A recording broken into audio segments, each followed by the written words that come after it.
Care अस्पताल छात्री doctor कत्ल case के जांच करने कोलकाता पहुंची सीबीआई की टीम। 3 दिन तक तहकीकात जारी रखेगी सीबीआई की टीम।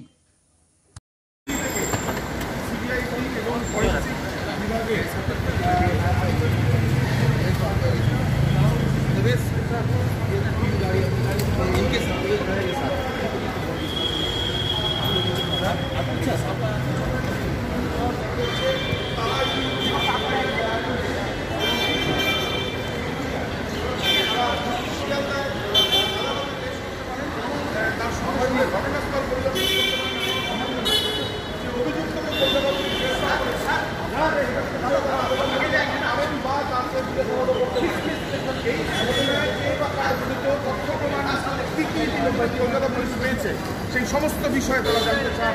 ইতিমধ্যে দেখা যাচ্ছে যে একাধিক সিবিআইয়ের আধিকারিকরা তারা তাদের যে এফআইআর সেই এফআইআর তারা ইতিমধ্যে দায়ের করেছেন এবং তারা সেটা আদালতে পেশ করে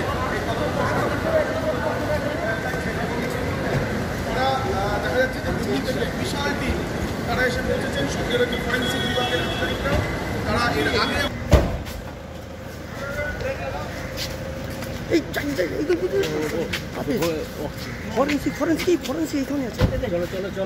দিল্লি থেকে সিবিআই এর অফিসাররা ইতিমধ্যে সিজিও কমপ্লেক্সে এসে পৌঁছেছেন। আমরা দেখতে পাচ্ছি ফরেন্সিক বিশেষজ্ঞরা এবং মেডিকেল এক্সপার্টরা তারা কিন্তু দিল্লি থেকে এই সিবিআই অফিসার এসে পৌঁছলেন। তারা কিন্তু স্পেশাল ক্রাইম ব্রাঞ্চের যে অফিস সেখানে কিন্তু প্রবেশ করছেন এবং আমরা দেখতে পাচ্ছি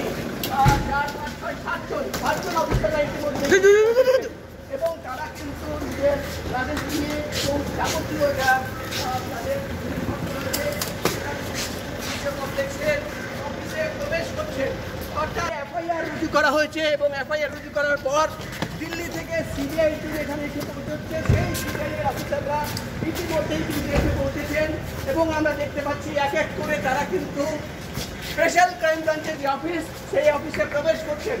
এবং আমরা গতকালই খবর পেয়েছিলাম যে দিল্লি থেকে মেডিকেল এক্সপার্টরা এবং ফরেন্সিক এক্সপার্টরা তারা কিন্তু আসবেন এবং ইতিমধ্যেই তারা এসে পৌঁছেছেন এবং আর কেস শুরু হবে। এবং আমরা যেটা জানতে পারছি গতকাল সন্ধ্যেবেলা 3 নম্বর ধারায় খুনের মামলা রুজু করা হয়েছে।